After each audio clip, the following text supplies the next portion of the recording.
Hello student, currently we are learning the 6th chapter from the Principle and Art of Cure by Homeopathy, that is Homeopathy and the Fundamental Laws. Yes, as a science, homeopathy based on certain fundamental laws which are based on the natural laws. Hahnemann observed that the master plan of universal creation is based on the principle of unity in diversity. Though the universe abounds in almost infinite number of living and non-living entities, they can be classified under more or less definite groups as possessing some quality patterns common to all objects belonging to each specified group. In homeopathy, we are concerned with human beings who are similar to each other in so far as they belong to the group of mankind and owing to their individuality are different from each other as well. Hahnemann declared that the spirit and matter are one indivisible whole. He stated that the life cannot express itself without a media, that is the physical body, and the physical body has no independent existence without the vital force or the life energy. Since life is an integral part of the physical body, it has to maintain the sensation and function of the body in a harmonious way, which is called a healthy state, in which in turn gives rise to pleasure. The exactly opposite state of which is disease, is the pain, the cause of which are partly physical and partly psychical, expressed through signs and symptoms. This is an uneasy state termed as disease, and the role of the physician commences here. He has to restore this harmony. In other words, he has to alleviate the suffering of the sick on easily comprehensible principle. And in last lecture we learned the first formulated law of homeopathy, that is the law of similia, which is based on the very keen observation by Dr. Hahnemann regarding the due course of the action of the remedy on healthy individual. And he observed that the various other drug substances which has a capacity to produce symptom in healthy individual can use this capacity of the drug substance in order to cure the disease in sick, and therefore this law of similia is he tried to establish it is a law of therapeutic. He know that this recognition of law from ancient time. Before Hahnemann, various other persons like Aristotle, Hippocrates, Stahl, Dethardin, Celsus, Paracelsus, so many physicians before and during Dr. Hahnemann know the principle, but none of them can imagine for the use of such principle as a universal law of cure, and therefore Hahnemann is called as a father of homeopathy because he established this law as a principal law of therapeutics. Then you know the derivation of the term is homeopathy. Homeo means similar and pathos means suffering, and this terminology is created and he called it is the science and art of healing. It is a science which based on a fixed rules and principle of nature, isn't it? And you know, art, it is a skill of application of this knowledge into practice. And this homeopathy, it is based on the nature's law, and therefore this the nature's law, you know, these are all fixed and immutable, and therefore the homeopathy, or the homeopathy as a science, it is also fixed and immutable. And since as this law is a fundamental fact, because we do not recognize a law does not mean that the law does not exist. Yes, the law of similar is existed before the establishment of this law of a therapeutic, still it is not in practice. Therefore whole credit goes to Dr. Hahnemann. And you know, for the or to restore sick to health, the cure as it is termed, or for the cure purposes, the selection of remedy is very much important. The selection of the most similar remedy is very much important, which is depending on the totality of symptom. Then similar remedy, the single remedy, that is a single simple remedy at a time and in a minimum dose. These are the prerequisite of homeopathic cure, isn't it? And as the Hahnemann explained the term cure, it is not only the annihilation of the symptom or removal of the symptom, but it is a restoration of the health which is deviated previously. And therefore these criteria for cure, or the observation become focused upon the unfolding of the law of cure. Then you know, what do you mean by cure? Or whenever the cure is indicated in particular case, and which whenever, and this law of cure, whenever we apply the most similar remedy to the particular case, then the cure is established in very predetermined direction. And the second law of cure we observe, which is nothing but the Hering's law of cure. And the Hering's law of cure, as you know, this was cure takes place from above downward, from within outward, from an important organ to the less important organ, and symptoms disappear in the reverse order of their appearance, the first to appear being the last to disappear. It is only possible when we select a perfect homeopathic remedy for the patient. You know, the curative power of medicine depends on their symptoms similar to the disease, isn't it? Then it is only the very rapid and gentle and permanent cure is possible.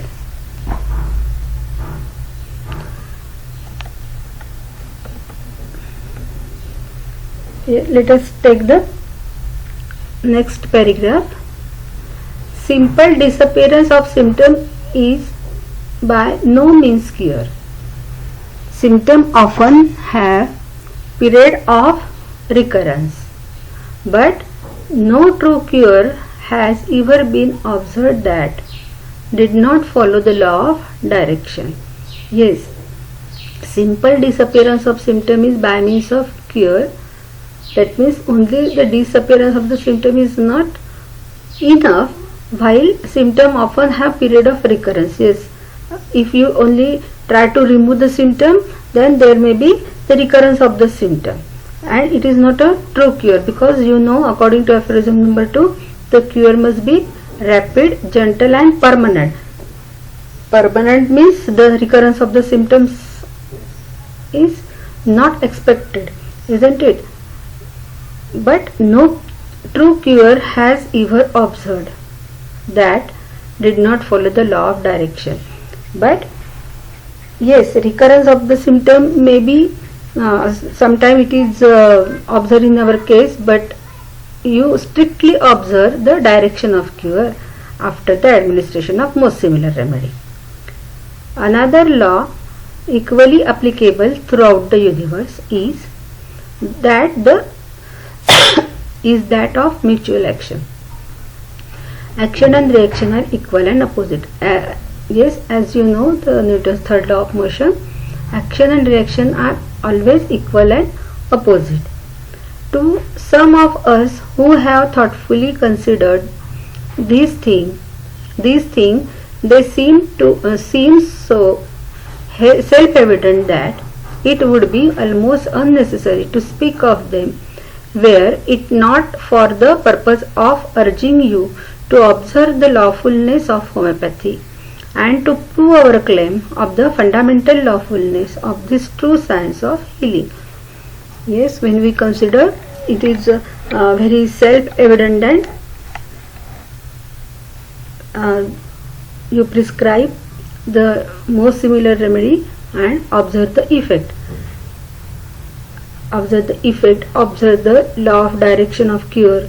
Everything very scientifically observed and therefore it is called a fundamental lawful of this true science of healing. Therefore it is called the true science of healing. Let us look at a law which follows naturally the law of mutual action. Yes, this now Dr. H. Robert explained the second law which is applicable throughout the universe. Yes, this whatever is the fundamental law of nature, these are all equally applicable throughout the universe. The existence of these laws and principles are since the antiquity, isn't it? Since the beginning of the universe. Yet some principles not yet discovered, that means it is not existed, it is not to consider as it is not existed, isn't it? Their existence is there, but you are not well acquainted with the application of this law in our daily life. Still, whenever we got the influence of this law in our life, then you know the importance of this, and therefore this action and reaction equal and opposite, it is a third law of motion given by Newton. You know, Newton was the physics or the related to the physics, while he explained the whatever is a nature's law, like the law of gravitation. Similarly, he introduced the law of action and reaction, mutual action, and it is also applicable to homeopathy because it is a nature's law and homeopathy based on nature's law. How it is applicable? Let us see. This is a law designated as a law of least action. Yes, this is the another law which is introduced by Maupertuis. It is he is a French mathematician, and he introduced the law of least action. This is the law designated, that is designated, it is officially give the specific name, or it is accepted officially. This law of least action formulated by Maupertuis, and who was the French mathematician. He was not the homeopath, while he was the mathematician, and whatever is he according to his calculation he put for the law of least action, which is an integral equation that determine the path followed by a physical system.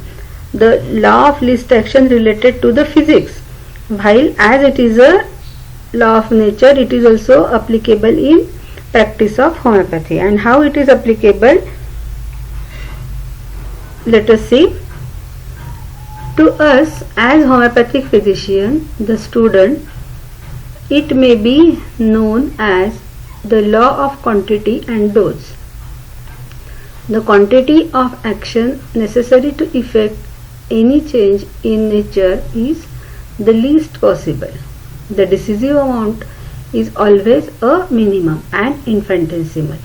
Yes, as you know, according to the law of minimum, the required dose for or the curative dose, it should be very less in quantity, and you know, to obtain this less quantity, we are going to potentize our medicine, create the various ranges of potency and select a proper potency in a particular case, and it is a very least force of this least energy of the drug is required to remove, to annihilate and to establish the health in that particular sick person, and therefore it is a decisive amount.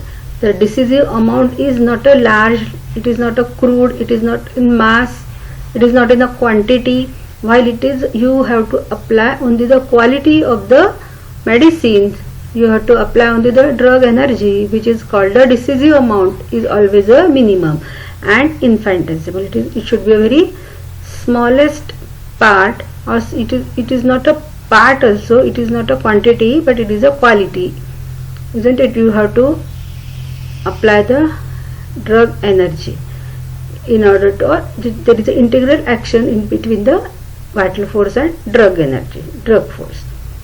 Health is a matter of perfect equilibrium, perfect balance. Trifling circumstances may sway it. Yes, health is a perfect equilibrium in which all sensation and functions perform in a harmonious way. This harmonious sensation and function, operation of this sensation and function in a harmonious way, it is a perfect equilibrium within and to the outward circumstances. Then we can enjoy the health, while the trifling circumstances may sway it. Sometimes very you can say very least, ज्याला क्षुल्लक म्हणू आपण, very least amount of those adverse situations or very least amount of turmoil in our emotional level may overpower it, and even as seemingly trifling circumstances may sway it, so may it be balanced by the least possible in medication. Yes, whenever this any deviation from the state of health, it may be recovered by and through its own energy of vital force, but sometimes it is a very adverse situation occur and it overpower the, or it derange the vital force, and therefore so many, and there is a disharmony occur, there is a disequilibrium, and you lost the state of health, while it may be balanced by the least possible in medication, which may in conditions of perfect health cause the same loss of balance or a corresponding loss of equilibrium. Another law of quantity to be considered here is the quantity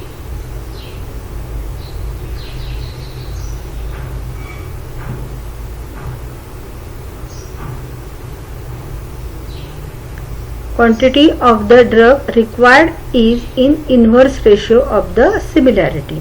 Yes, as we are from the law of similia, we turn to the minimum dose, isn't it? That is the quantity of the drug substance, and whenever we are discussing the quantity of drug substance, here we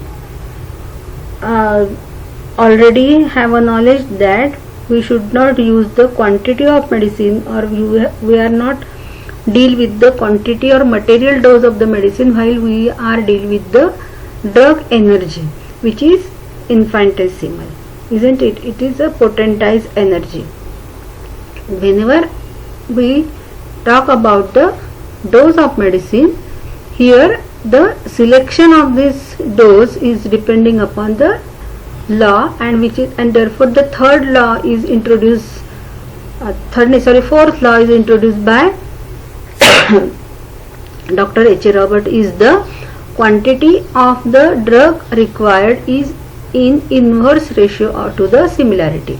That means inverse ratio, it is not the or whenever the most similarity is there, then the quantity is most minimum. In other words, the drug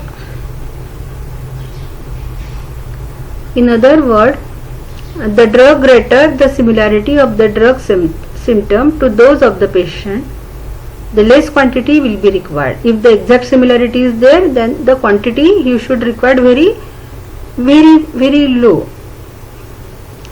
For the greater will be the state of susceptibility of the patient. Yes, the selection of the potency, it is totally depending upon the state of the susceptibility of the particular patient. A corollary to the law of quantity is the quantity of the action of the homeopathic remedy is determined by its quantity in inverse ratio. Thus, the exact similarity of the medicine required the less quantity. Quantity, that means the most potent type, the high potency you can say. Again, this is a problem of the susceptibility of the patient and the similarity of the drug. The law of quantity and the quantity go, the law of quality and the quantity go hand in hand. Yes, as the quantity of the drug is decreased, the quality increase. As we potentize the drug and as we reduce the quantity of medicine, it ultimately increases the quality of medicine, and therefore whenever the exact symptom similarity is there, you have to apply the quality of the drug and reduce the quantity, material dose. That means select the high potency. Biology gives us this law. Function creates and develops organ. It has been observed in the study of homeopathy that functional symptoms are produced by the vital force in exact proportion to the profundity of the disturbances. It means biology gives us this law. Function creates and develop organ. That means whatever is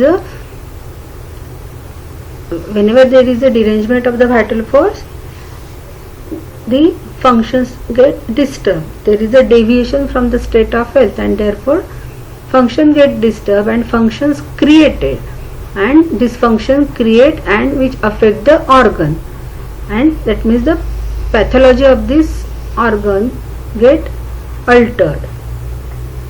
It has been observed in the study of homeopathy that functional symptoms are produced by the vital force. Yes, vital force, as there is a deviation from the state of health, then the first symptoms are appear at the spiritual level, then the mental plane, and then the symptom appear on the physical plane. This travel of the symptom or the train of the symptom, appearance of the symptom is from spiritual to structural level, isn't it? And it exact proportion to the profundity. Profundity means it is a depth or intensity. That is how much the intensity of the depth of the derangement of this vital force, or the whether the disease is acute or chronic, with how or which organs are affected, or what pathological changes are developed in the particular disease. On every aspect of the disease depend the selection of the potency. Often, however, when pathological changes occur, the symptomatic picture changes greatly in that functional symptom. Yes, whenever the pathological symptom develop, whenever the disease develop to such an extent that some tissue changes occur, some ultimates are there, but what happened? This condition is in a balance. Whenever the pathological changes are developed, the functional symptoms are lesser. Whenever at the primary level, vital force develop the functional symptom, but in due course of development of the disease, the functional symptoms disappearing and the pathological symptoms are increased. The functional symptoms do not manifest themselves in a great degree. The disease condition has struck deeper and manifests itself less on the surface. Yes, these all vital organs get affected and the disease force capture the most important organ, and all the functional symptoms are less, and therefore it is a condition when the condition is not allowed to select the very higher potency, because disease now reach at the material level. The material level means at the tissue level, at the organic level. Organic destructions are occurred, and therefore it weaken the energy of vital force. Therefore vital force are not able to produce the very characteristic functional symptom, while the functional symptom now turn to the pathological symptom. Following the biological law, therefore homeopathy postulates the law of symptom develop. Functional symptoms precede structural changes. Yes, so prior to the structural development of the structural changes, every disease or every time the vital force create the functional symptom or the symptoms at the functional level that, and at the specifically at the spiritual level, mental level and physical level, not at the particular level. The whatever the structural changes occur, these are at the particular level, structural level, systemic level, tissue level. These are all ultimates. It is the functional symptoms, it is a condition, it is the when this is commencement. At the beginning the derangement is expressed through the functional symptom, the deviation expressed through the subjective symptom, while whenever the pathological symptoms are developed, ultimately you observe that the functional symptoms are very less in degree.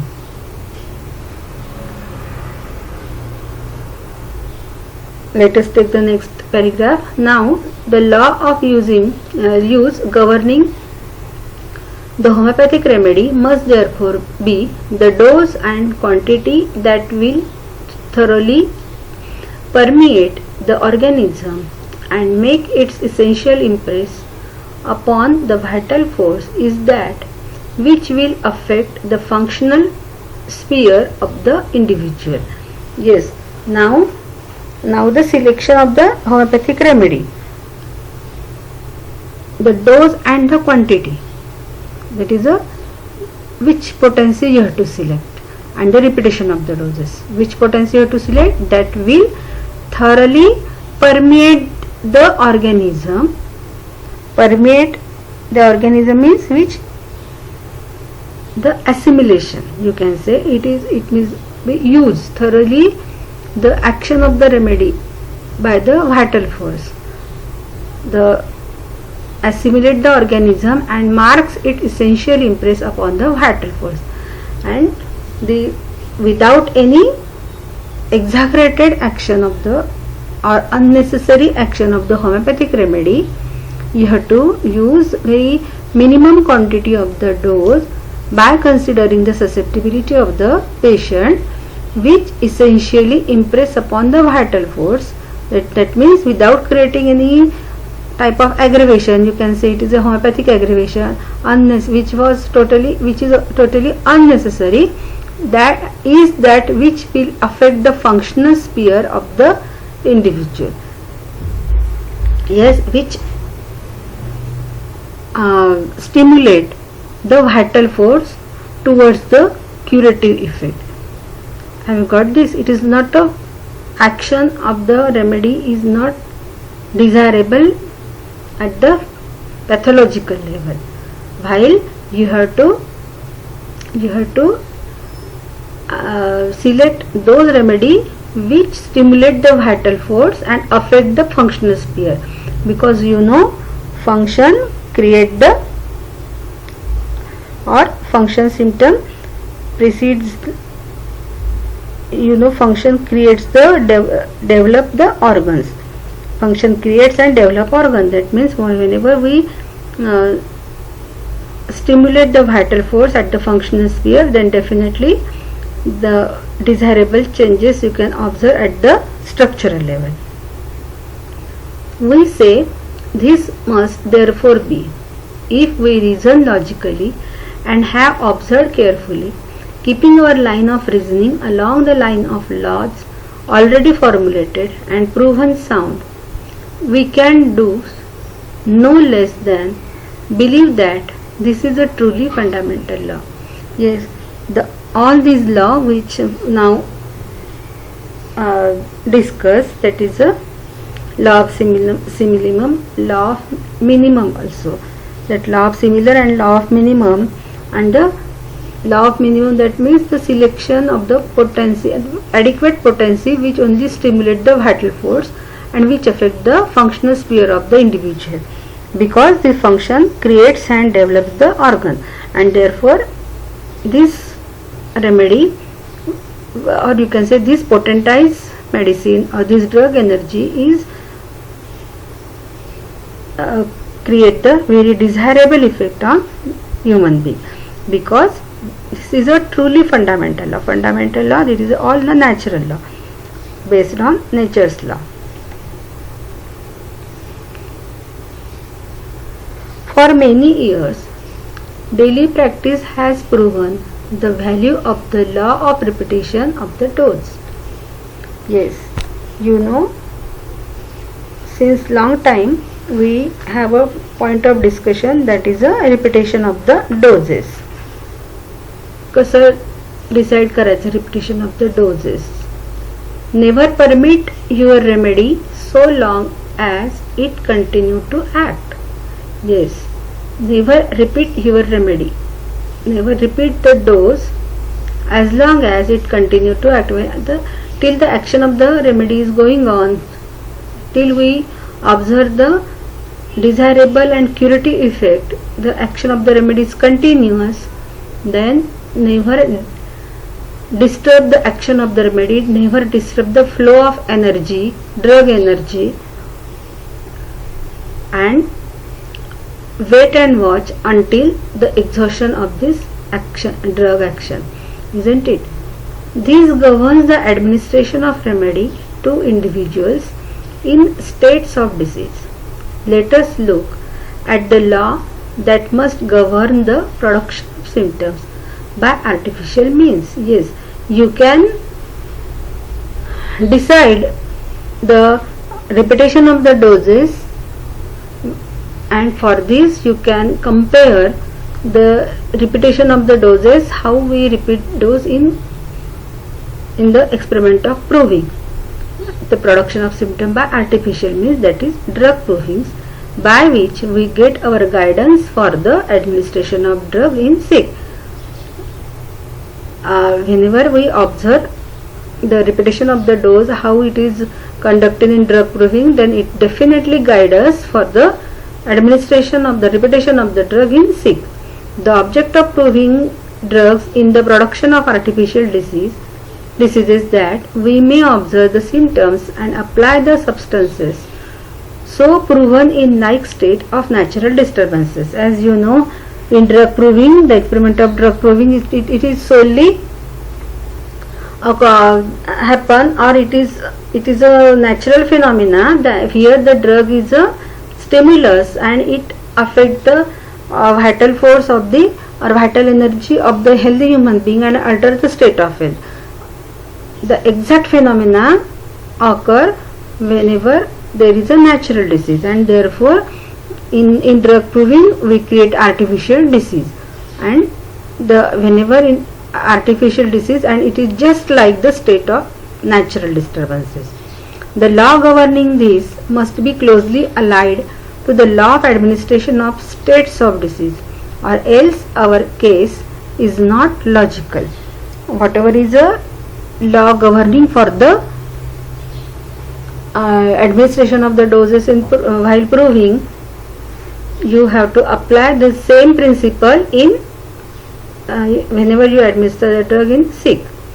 We find this law in drug proving. Hahnemann introduced this law for the master prover that never repeat the dose in a proving while symptoms are manifest from the dose already taken. Yes, whatever is the dose given to the prover, the action of the drug is continue, the appearance of the symptom is continue, then don't disturb the action of the drug, don't disturb the flow of energy flow of drug energy, don't interrupt the symptom, the flow of symptom and train of symptom. Let act it fully, let the act the drug energy in full fledged, and therefore never repeat the dose.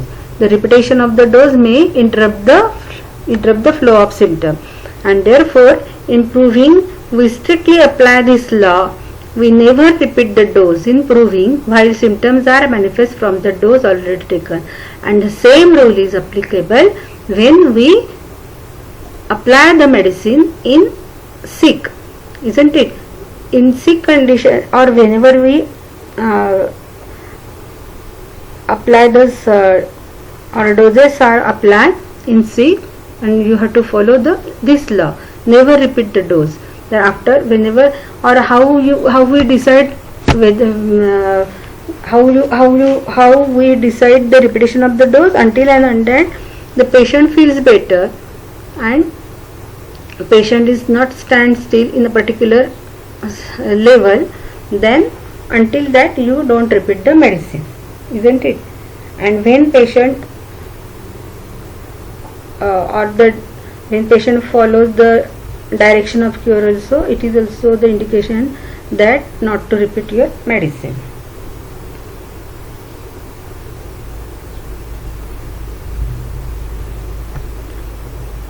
Again, granting that homeopathy is allied to all nature, we must consider that orbit or cycle of action are fundamental part of natural manifestation.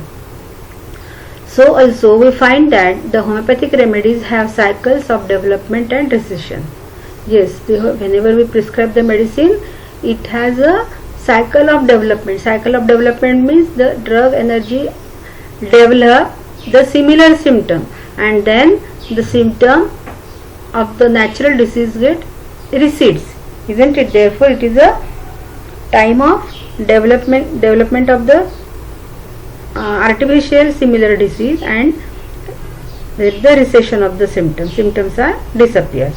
If the natural cycle of symptom development is interfered with, we gain no knowledge of the true nature of the substance being proved.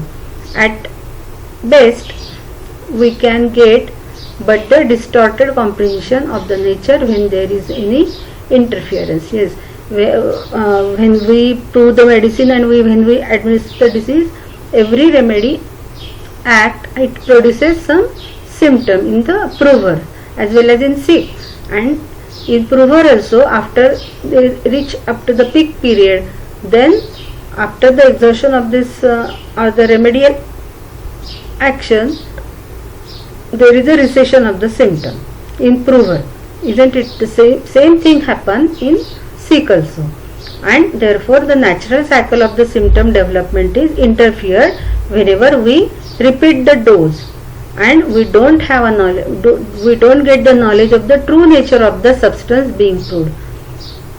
At best we can get but the distorted comprehension of its nature when there is any interference, and whenever we interfere the trail of symptom by repetition of the doses, then it definitely we get the distorted picture of the drug.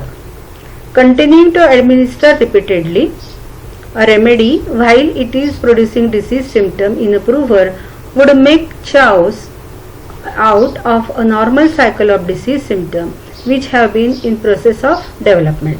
Yes, whatever is the period of development of the symptom, and whenever in that particular period we repeat the dose, then it is a very distorted picture of the symptom and there is a chaos. It is total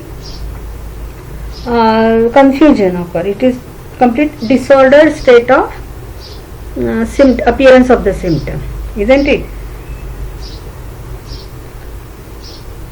This is simply the result of logical reasoning. Yes, whatever is thinking at the become obstacle in path of appearance of the symptom. It is a totally the logical thinking. Not much explanation is required. Okay, the remnant part of this lecture we will continue in next lecture. Okay, thank you.